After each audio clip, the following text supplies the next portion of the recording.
From the initial glance, the Greek islands are a blue and white dream. From the air, they cascade over the Aegean and Ionian Seas like jewels scattered by the gods themselves.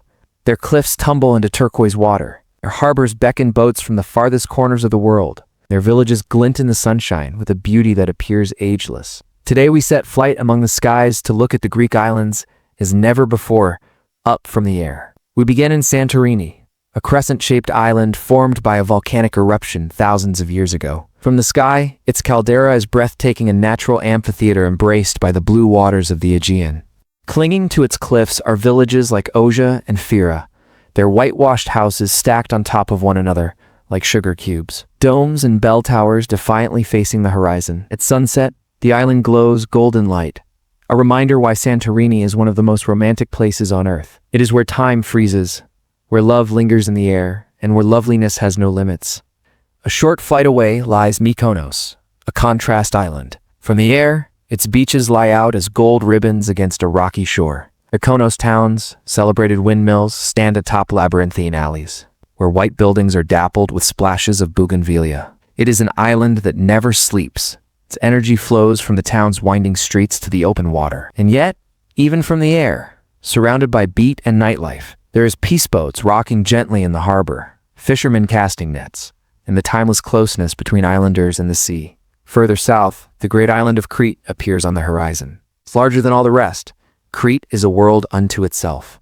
From the air, you see towering mountains dropping into hidden coves, olive trees stretching as far as the eye can see, and ancient ruins that bear testament to gods and heroes. It was here in Naxos that the myth of the Minotaur was born. It was here that Europe's first great civilization, the Minoans, flourished. To fly over Crete is to fly over history itself, layer, myth, and fact woven together under the Mediterranean sun. Easterly is Rhodes, the island of the sun. Up there, you can view its medieval walls, still enveloping the old town like a stone embrace. Cradle of the Colossus of Rhodes, one of the 7 wonders of the ancient world. This island has never ceased being a potpourri of cultures.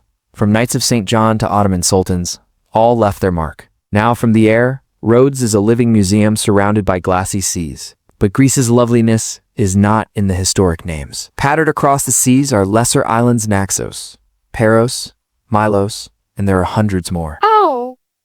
To the eye from above, they look unspoiled, their peaceful beaches caressed by waves, their villages small but vibrant. Fishermen sail out early, children play in the squares, and church bells ring across the hills. Each island is unique, but altogether they make up the essence of Greece, reminder that a nation's soul is always to be found in its hidden corners, and always the sea. From above, it is endless, a rolling blue tapestry, carrying history, commerce, and tradition. The Aegean is not water. It is the island's lifeblood, the stage of myth, and the link between people. Viewing it from above, you can feel the weight of century sailors, adventurers, visionaries.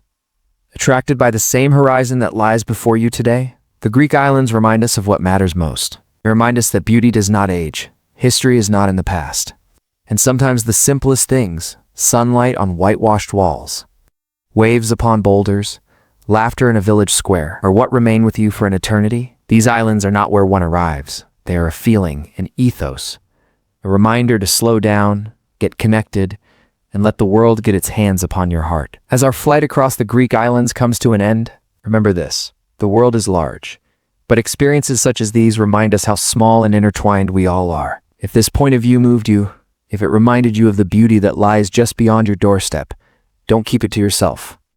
Share this journey, subscribe to keep exploring with us. Leave a comment, and let us know which island calls for your heart, because the Greek islands are not a place to visit. They're a place to feel. And the world is not something to watch from a distance. It's something to live, love, and experience.